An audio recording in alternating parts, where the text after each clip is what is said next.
냉전은 여러 가지로 기억됩니다. 언제든 발사될 수 있는 핵무기, 대륙을 넘나드는 대리전, 그리고 카페에서 마이크로필름을 교환하는 스파이들까지 말이죠. 하지만 그 시대의 가장 야심찬 첩보작전 중 하나는 어쩌면 제 냉전 지식이 스파이 영화에만 기반한 것일 수도 있지만 대담한 요원이나 비밀 무기가 아니었습니다. 그것은 기계였으며 이름은 에셜론이었습니다.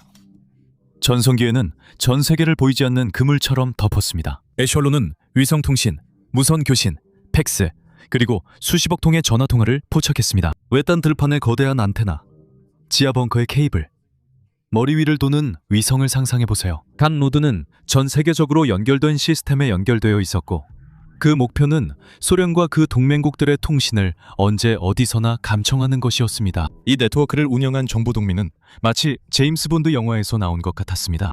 파이브 아이즈, 즉 미국, 영국, 캐나다, 호주, 뉴질랜드는 자원을 합쳐 냉전이 끝난 후에도 조용히 살아남을 감시 시스템을 구축했습니다. 대중은 정찰기와 요원들은 알았지만 이 스파이 프로그램은 그림자에 가려져 부인되고 소문만 돌았습니다. 그러나 증거는 점차 쌓이기 시작했습니다. 유출, 내부 고발자들, 그리고 결국 스노든 파일까지 나오면서 더 이상 무시할 수 없게 되었습니다. 스노든은 정말 큰 화제였죠. 아마 기억하실 겁니다. 중요한 건 이겁니다. 이 프로젝트는 소련이 붕괴했을 때 중단되지 않았습니다. 오히려 진화해서 오늘날까지 전 세계를 감시하는 감시 체계로 발전했습니다. 파이브 아이즈의 기원. 이 작전의 범위를 이해하려면 제2차 세계대전 시기로 돌아가야 합니다. 냉전, 인공위성, 대형 도청기지 이전에는 가로챈 메시지로 가득한 책상에 웅크린 암호 해독가들이 있었습니다. 영국에서 가장 유명한 곳은 블레칠리 파크로 앨런 튜링과 동료들이 독일 애니그마를 해독했습니다. 태평양에서 미국 암호 해독가들이 일본 해군 암호를 풀어 미드웨이 해전 승리에 기여했습니다. 이 초기 성과는 지도자들에게 정말로 중요한 무언가를 보여주었습니다. 신호정보, 즉 SIGINT가 전투의 승패를 결정하고 역사의 흐름을 바꿀 수 있다는 것이었습니다. 군대가 무전기로 이동하고 함대가 무선 전송으로 명령을 내릴 때 이러한 신호를 포착하고 해독하는 것은 총과 탱크의 수만큼이나 중요한 일이었습니다. 가로챈 통신의 가치가 분명해지자 그 데이터를 무시하는 것은 더 이상 선택지가 아니었습니다. 영국과 미국은 곧 협력할 때 그 효과가 배가 된다는 사실을 깨달았습니다. 가로챈 통신을 공유하고 해독을 관리하기 쉽게 나눠 양측이 더 넓은 범위를 처리할 수 있었습니다. 캐나다, 오스트레일리아, 뉴질랜드도 감청기지와 전문 지식으로 합류했습니다. 전쟁이 끝나기도 전에 지속적인 협력의 토대가 이미 형성되고 있었습니다. 1946년 그 협력은 영국, 미국 협정으로 공식화되었습니다. 겉으로 보기에는 이것은 단순한 정보 협정이었습니다. 하지만 실제로는 5나라의 감청기관들을 하나의 기계처럼 결속시키는 틀이었습니다. 영국의 정보통신본부, 즉 GCHQ는 미국의 국가안보국, 즉 NSA와 나란히 자리했습니다. 캐나다는 국가연구위원회의 통신부서를 통해 기여했으며 이후에는 CSE로 불리게 되었습니다. 호주와 뉴질랜드는 남반구 하늘과 태평양 해역을 감시할 수 있는 시설을 추가했습니다. 그리고 시기는 정말 중요했습니다. 1946년이 되자 독일과 일본과의 전쟁은 끝났지만 새로운 적수인 소련이 실존적 위협의 역할을 맡게 되었습니다. 철의 장막이 유럽 전역에 드리워지고 있었습니다. 스탈린의 군대는 견고하게 자리를 잡았고 핵 연구는 빠르게 진행되고 있었습니다. 서방 지도자들은 소련의 위협을 꺾으려면 가능한 모든 전역에 눈과 귀가 필요하다고 결론지었습니다. 외교와 군대만으로는 더 이상 충분하지 않았습니다. 그들은 소련의 모든 신호를 감시할 영구적 시스템이 필요했고 그것이 파이브 아이즈 동맹입니다. 바로 그 시스템이 되었습니다. 이것은 결코 의례적인 모임이나 상징적인 협정이 아니었습니다. 이것은 암호 해독 작업, 가로챈 메시지, 분석 업무가 매일매일 나누어지고 교환되는 살아있는 체계였습니다. 각 나라는 기지를 세우고 통신을 가로채서 그것을 공동풀에 보냈습니다. 그 협력 덕분에 그들은 거의 전 세계를 감시할 수 있었습니다. 1940년대 후반이 되자 준비는 끝났습니다. 전시동맹은 영구적인 동맹으로 굳어졌고 소련이 새로운 목표가 되었습니다. 파이브 아이즈 국가들은 특별한 일을 시도할 수 있는 지리적 위치, 기술, 그리고 의지를 가지고 있었습니다. 인류 역사상 전례 없는 감시기계의 탄생이었습니다. 에셜론은 이 구조에서 직접적으로 성장했지만 그 뿌리는 바로 여기, 한 차례 세계대전의 잿더미와 또 다른 세계적 대립의 서막에 있었습니다. 에셜론의 탄생. 그래서 1960년대 중반까지 영국과 미국은 이미 수십 년간 도청한 통신을 공유한 경험이 있었습니다. 그들의 동맹은 한 차례의 세계대전을 견뎌냈고 이제는 소련과의 오랜 대치 상황에 직면해 있었습니다. 양국의 정보 수장들은 점점 커지는 문제를 인식하게 되었습니다. 위성이나 무선 채널을 통해 오가는 엄청난 양의 정보는 기존의 방법으로는 도저히 감시할 수 없었습니다. 선별된 분석가 팀들조차도 매일 전 세계를 오가는 수백만 개의 신호를 따라잡을 수 없었습니다. 미국의 NSA와 영국의 GCHQ는 그 문제를 해결하기로 결정했습니다. 그들은 방대한 규모로 신호를 포착할 뿐만 아니라 자동으로 필터링할 수 있는 시스템을 만들기 위해 공동 노력을 시작했습니다. 사실상 그들은 흩어져 있던 수동 감청을 전 세계의 트래픽을 빨아들일 수 있는 통합 프레임워크로 대체하고자 했습니다. 60년대 후반 이 아이디어의 기술적 기반이 마련되기 시작했고 1971년 프로스팅이라는 상위 암호명 아래에서 공식 프로그램이 시작됐습니다. 이 노력에는 에셜론이라는 새 부서가 포함되고 처음엔 매우 특정한 감청 대상에 집중했습니다. 위성통신의 양이 폭발적으로 증가하면서 외교통신, 군사명령, 그리고 상업 데이터가 전송되고 있었습니다. 이러한 송신을 포착하고 선별하는 것이 이 프로젝트 임무의 핵심이 되었습니다. 소련의 외교 전문 레이더 신호, 그리고 전략적 군사 통신이 가장 높은 우선순위를 차지했습니다. 하지만 시스템이 구축되자 훨씬 더 많은 정보를 수집하기 시작했습니다. 에셜론을 특별하게 만든 것은 실제로 도청 자체가 아니었습니다. 정보기관들은 이 시점까지 수십 년 동안 무선 교신을 도청해왔습니다. 이 프로젝트를 차별화시킨 것은 자동화와 전 세계적인 범위였습니다. 이 네트워크는 여러 대륙에 걸쳐 다양한 도청 기지들을 연결했고 컴퓨터로 된 키워드 사전을 사용해서 분석할 가치가 있는 메시지들을 표시했습니다. 분석가들이 수많은 교신 내용을 한 줄씩 일일이 살펴보는 대신 이 시스템이 힘든 작업을 대신해주면서 특정 기준에 맞는 통신을 찾아냈습니다. 에셜론은 냉전 시기 정보전 경쟁의 맥락에서 그 중요성을 알 수 있습니다. 당시 미국은 U-2 정찰기를 소련 영공에 띄워 미사일 사일로와 공군 기지를 촬영하고 있었습니다.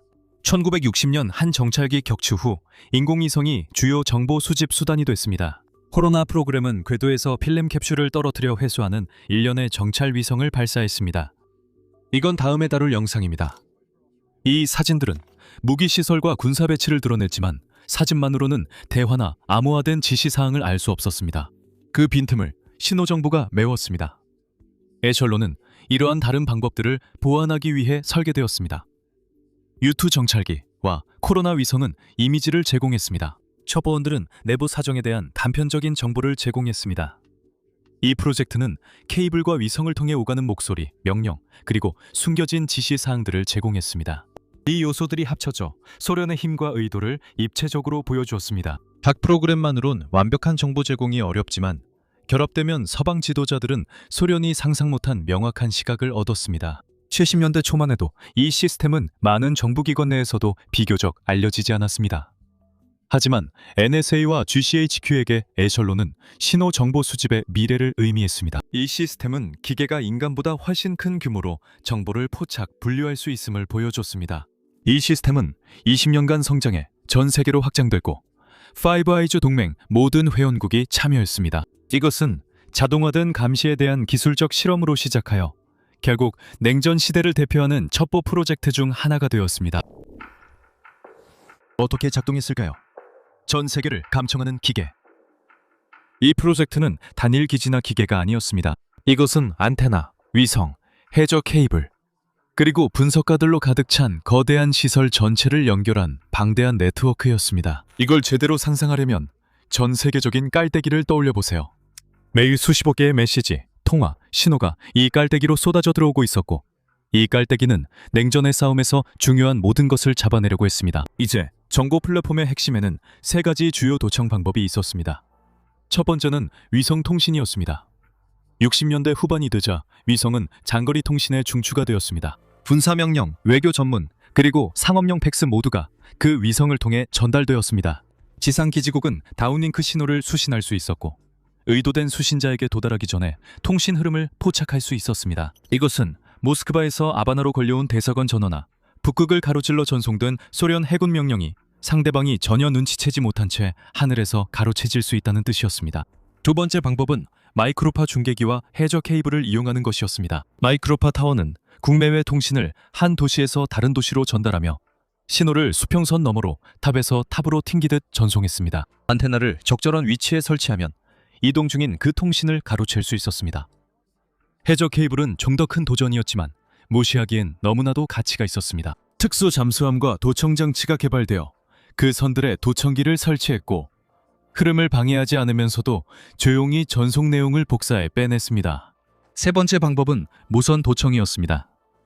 위성과 케이블의 중요성이 점점 커지고 있었지만 많은 군사명령과 외교적 교신은 여전히 무선으로 전달되고 있었습니다. 고주파 송신은 대륙을 넘어 반사될 수 있었습니다.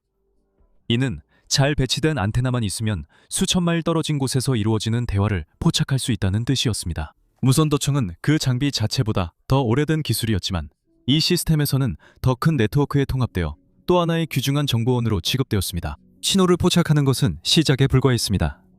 수백만 건의 통화와 메시지 중 중요한 것을 어떻게 찾을까요?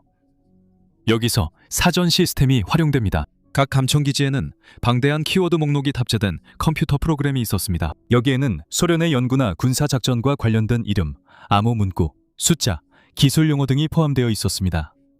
원시 신호가 들어오면 컴퓨터가 이를 자동으로 스캔했습니다. 메시지에 지정된 용어가 포함되어 있으면 해당 메시지는 인간 분석가가 추가로 검토할 수 있도록 따로 분류되었습니다.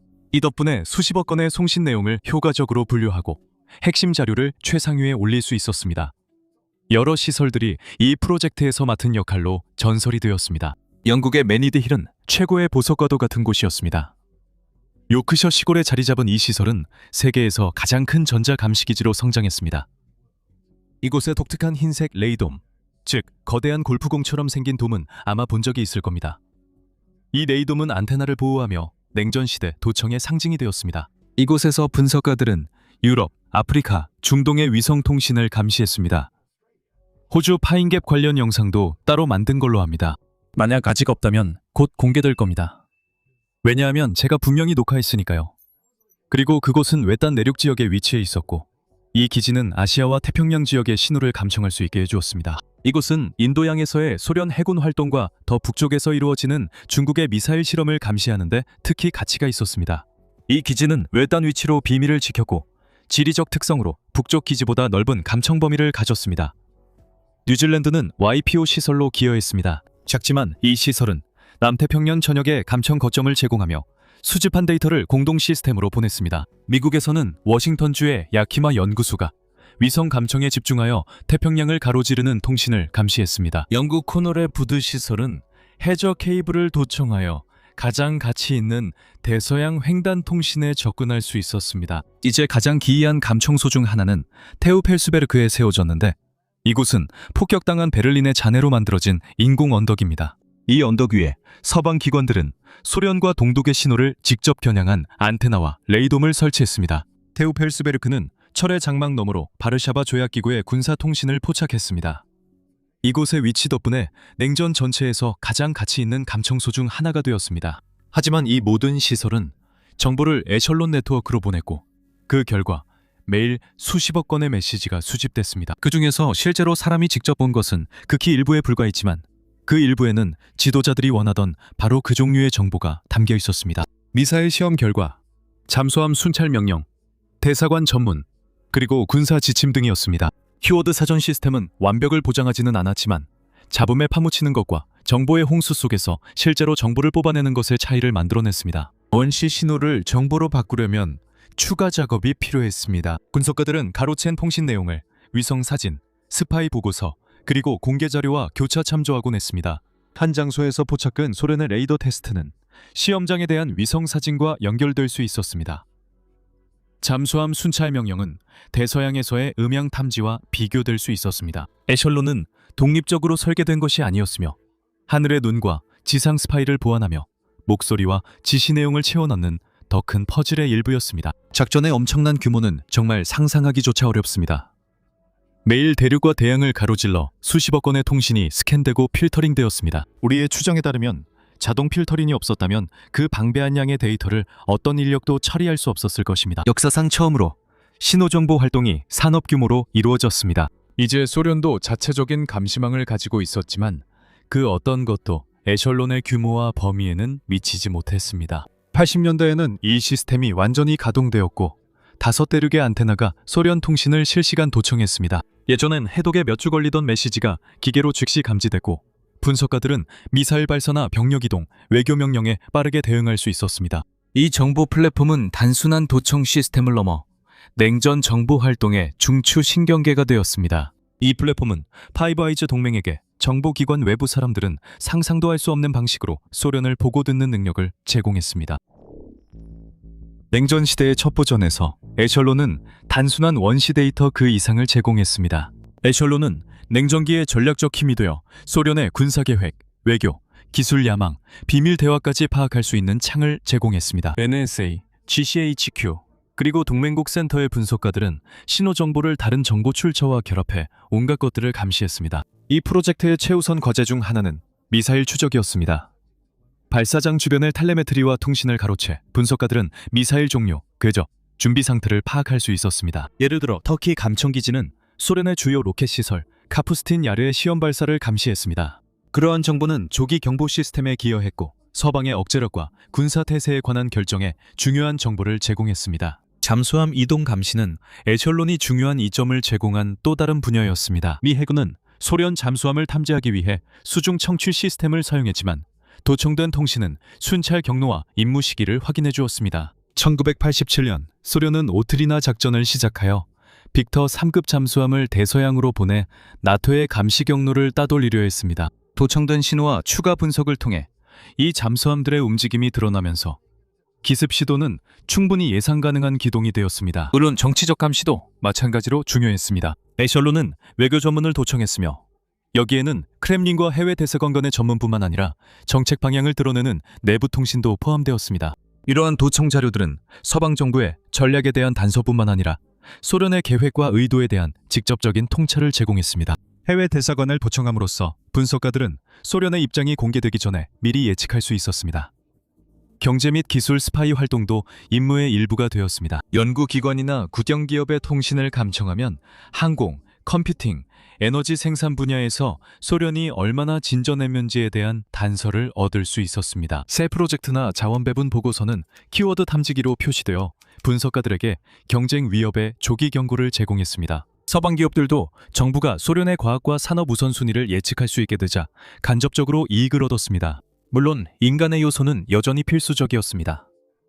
분석가와 언어학자들이 모든 원시 정보를 맥락화하고 패턴을 추적하며 도청된 문구를 알려진 사건들과 비교했기 때문입니다. 암호 해독가들은 기계가 표시한 암호화된 통신을 해독했습니다. 수사관들은 때때로 해석을 확인하여 암호화된 문구가 무기 운송이나 외교적 입장을 의미한다는 것을 검증했습니다. 인간의 요소가 없었다면 에셜론은 진정한 이해 없이 그저 시끄러운 기계로 남았을 것입니다. 이제 냉전 시기의 몇몇 순간을 살펴보겠습니다. 이런 사례가 네트워크의 힘을 잘 보여줍니다. 쿠바 미사일 위기 동안 소련 통신의 감청은 쿠바에 미사일이 배치되었다는 추가적인 확인을 제공했습니다. 정찰기에서 촬영한 사진이 실제 장비를 포착했다면 감청된 신호들은 소련 지휘 체계 내에서 이루어진 논의, 지시, 그리고 반응을 드러냈습니다. 에셜론의 역할이 주목받지는 않았지만 그것은 케네디 대통령의 대응을 형성하는 데 중요한 단서들을 제공했습니다. 또 다른 예로는 1968년 태평양에서 침몰한 소련 잠수함 K129가 있습니다. 이 이야기의 대부분은 CIA가 잔해를 인양하려는 시도에 초점을 맞추고 있지만 도청된 통신과 음향 신호가 잠수함의 대략적인 위치를 찾는 데 핵심적인 역할을 했습니다. 에셜론은 소련 해군의 다급한 교신을 포착함으로써 이 중대한 손실의 긴박함과 규모를 드러내는 데 기여했습니다. 이제 이러한 모든 사례에서 이 시스템은 대규모로 운영되었습니다. 냉전의 모든 국면에서 에셜론은 판세를 기울게 했습니다. 에셜론은 미사일 실험이나 외교 협상 등 소련 행동에 대한 서방의 인식을 강화했습니다. 인간 요원이나 위성을 대체하진 않았지만 보완했습니다. 에셜론의 강점은 보이지 않는 신호를 활용 가능한 정보로 바꿔 최고위급 결정에 영향을 준 데 있습니다. 에셜론의 비밀이 처음으로 드러나기 시작한 것은 1971년이었습니다. 페리페릭 전 NSA 분석가는 윈슬로우 팩이라는 이름으로 공개적으로 나서기로 했습니다. 램파츠 잡지와의 인터뷰에서 그는 미국이 동맹국들의 도움을 받아 거대한 네트워크를 운영하고 있다고 밝혔습니다. 그는 영국과 미국 파트너십이 전 세계 통신 감청을 수행하는 방식을 설명했으며 이는 당시 대중에 거의 알려지지 않았던 사실이었습니다. 많은 독자들에게 그는 NSA를 처음 알게 해준 인물이었습니다. 그의 발언은 경각심을 불러일으키며 입법자들이 정보기관에 통제되지 않은 권력에 의문을 제기하도록 독려했습니다. 그 주제는 한동안 사라졌다가 1988년 영국 언론인 번컨 캠벨이 뉴스테이츠맨에 누군가 듣고 있다라는 기사를 발표하며 재조명됐습니다. 캠벨은 애셜론이 파이브 아이즈 정보 구조의 일부로 존재한다는 증거를 제시했습니다. 그는 이것이 군사 감시뿐 아니라 경제적 이익을 위해서도 사용되며 기업과 산업이 신호정보 수집의 표적이 될 수 있다고 했습니다. 이 주장은 유럽과 미국에서 동맹이 국가 안보에서 벗어나 상업적 이익 분야로 지나치게 나아가고 있는지에 대한 논쟁을 촉발시켰습니다. 90년대 중반 또 다른 언론인이 이 이야기를 확장했습니다. 1996년 뉴질랜드 작가 니키 해거는 시크릿 파워를 출간했습니다. 정보기관 내부자 인터뷰를 토대로 그는 시스템 운영 방식을 자세히 설명했습니다. 그는 뉴질랜드 시설이 어떻게 통신을 포착하는지, 키워드가 어떻게 사용되어 이를 선별하는지, 그리고 그 결과가 어떻게 더 넓은 시스템으로 다시 전달되는지 보여주었습니다. 처음으로 대중은 감청기지에 대한 상세한 설명과 도청의 기술적 과정까지 포함하여 일상적인 운영에 대해 명확하게 이해하게 되었습니다. 그의 작업은 이 프로젝트를 소문에 불과했던 것에서 문서화된 시스템으로 변화시켰습니다. 정부들은 예상대로 반응했습니다. 관계자들은 알지 못한다거나 확인도 부인도 할 수 없다고 했지만 그런 부인과 애매한 답변에도 인식은 빠르게 퍼졌습니다. 시민자유단체들은 애셜론을 통제되지 않은 실제 감시 사례로 언급하기 시작했습니다. 그것은 실제였습니다. 사적인 대화, 비즈니스 거래, 정치적 논의가 일상적으로 도청되고 있을 가능성에 대한 대중의 우려가 커졌습니다. 페릭, 캠벨, 그리고 해거의 기여가 합쳐져 애셜론을 대중의 인식 속으로 끌어올렸고 각각의 기여는 앞선 성과를 바탕으로 이어졌습니다. 페릭은 그 존재를 밝혀냈습니다. 캠벨은 그 광범위한 영향을 강조했고 해거는 운영상의 세부 사항을 제공했습니다. 이들의 합작은 정부가 보이지 않게 유지하고자 했던 감시망을 드러냈습니다. 그리고 그렇게 함으로써 그들은 오늘날까지 이어지는 프라이버시와 책임에 대한 논쟁을 형성하는 데 기여했습니다. 정치적 후폭풍과 유럽의 조사. 2000년이 되자 그 감시 체계는 소문의 대상에서 공식 조사의 대상이 되었습니다. 유럽의회는 반복되는 조사와 언론 보도에 놀라 감시 네트워크에 대한 공식 조사를 시작했습니다. 의원들은 파이브 아이즈 동맹이 여전히 군사 안보에 집중하고 있는지 아니면 산업 및 민간 감시로 확대되었는지 알고 싶어 했습니다. 2년 동안 위원회들은 전문가, 연구원, 전직 정보 요원들로부터 증언을 모았습니다. 그리고 그들의 목소리는 한때 추측으로 치부되었던 의혹들을 확인시켜 주었습니다. 가장 충격적인 주장 중 하나는 산업 스파이 행위와 관련된 것이었습니다.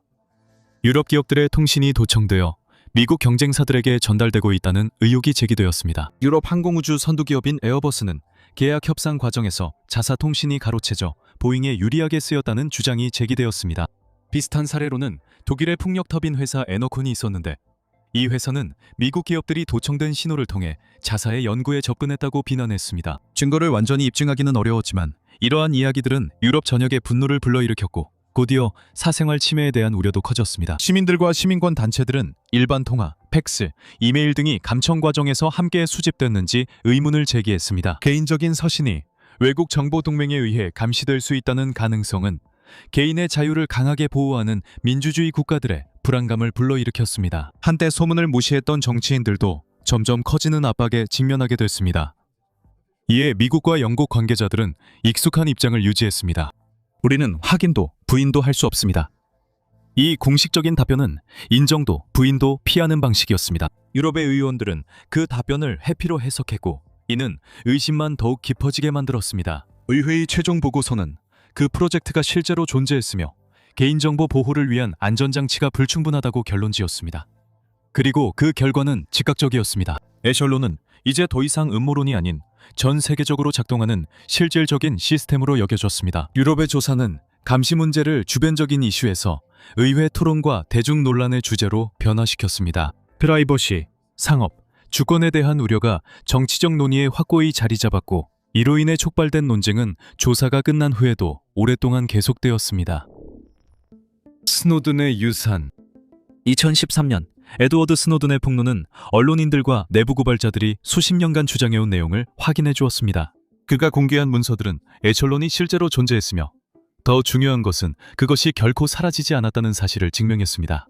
소련과 함께 사라진 것이 아니라 그 시스템은 적응하며 더욱 성장해왔던 것입니다. 유출 자료들은 전 세계 감시가 느려진 게 아니라 오히려 가속화되고 NSA, GCHQ 등 파이브 아이즈 회원국들의 협력으로 진행됨을 보여주었습니다. 스노든 문서는 프리즘, 템프라, 엑스키스코어와 같은 프로그램들을 밝혀냈습니다. 이러한 계획들은 도청이 위성 및 무선 통신을 훨씬 넘어섰음을 보여주었습니다. 이제 해저 케이블, 인터넷 서비스 업체, 클라우드 플랫폼까지 감시 네트워크의 정보를 제공했습니다. 이 네트워크는 원래 전화, 팩스, 위성 전송 포착용이었으나 그 후속 체계들은 이메일, 소셜미디어, 검색어, 개인 클라우드 저장소까지 감시할 수 있었습니다. 그리고 그 규모는 냉전 전 시대 시스템을 압도했습니다. NSA와 GCHQ 간의 핵심 파트너십은 여전히 중심적인 역할을 했습니다. 영국은 광범위한 지리적 범위와 법적 허점을 제공했고 미국은 방대한 기술 자원과 전 세계적 활동 범위를 제공했습니다. 그 덕분에 그들은 과거에는 불가능했던 속도로 필터링된 데이터를 공유할 수 있었습니다. 오스트레일리아, 캐나다, 그리고 뉴질랜드는 자체 감청 기지를 계속 운영하면서 남반구와 태평양 전역으로 감시 범위를 확장했습니다. 가장 크게 달라진 것은 표적 목록이었습니다. 냉전 시절 에셜론은 주로 소련과 그 동맹국들에 집중했었습니다. 2013년 이후에는 감시망이 거의 모든 사람을 대상으로 확장된 것이 분명해졌습니다.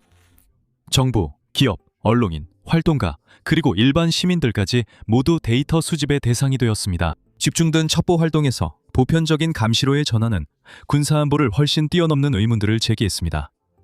이런 의미에서 에셜론의 유산은 분명했습니다. 에셜론은 자동화된 전 세계 감청의 모델을 제공했으며 그 시스템의 논리는 디지털 시대까지 이어졌습니다. 키워드 필터, 공유 데이터 풀, 그리고 산업 규모의 감시라는 개념은 에드워드 스노든이 폭로한 바로 그 시스템들 속에 여전히 살아있었습니다. 이 프로젝트는 냉전 시대에 시작된 것이었지만 21세기 대규모 감시의 구조를 정의하는 데 큰 역할을 했습니다. 멈추지 않는 기계였습니다. 에셜론은 기술적 경이로움이자 경고적 사례로서 인정받을 만합니다. 이것은 냉전 시대 지도자들이 생존을 위해 모든 신호를 포착해야 한다고 믿었던 야망의 규모를 보여주는 상징이었습니다. 그 경쟁의 긴박함은 정보기관들에게 전례 없는 규모의 감시기계를 구축할 자유를 주었습니다. 하지만 그 시스템은 그 경쟁에만 국한되지 않았습니다. 원래의 목적이 사라진 후에도 새로운 임무와 새로운 표적을 찾아 계속해서 성장했습니다. 그 과정에서 이 네트워크는 전 세계로 확장된 현대 감시 관행의 기반이 되었습니다. 유럽의 조사 과정에서 제기된 의문들은 오히려 더 커졌습니다. 그렇다면 에셜론은 냉전 시기의 평화를 지키는 데 도움이 된 필수적인 방패였을까요? 아니면 여전히 보안과 사생활의 균형을 두고 갈등하는 감시국가의 시작이었을까요? 그 논쟁은 아직 결론이 나지 않았으며 그 결과는 앞으로 수세대에 걸쳐 자유의 경계를 다시 그리게 될 것입니다. 시청해주셔서 감사합니다.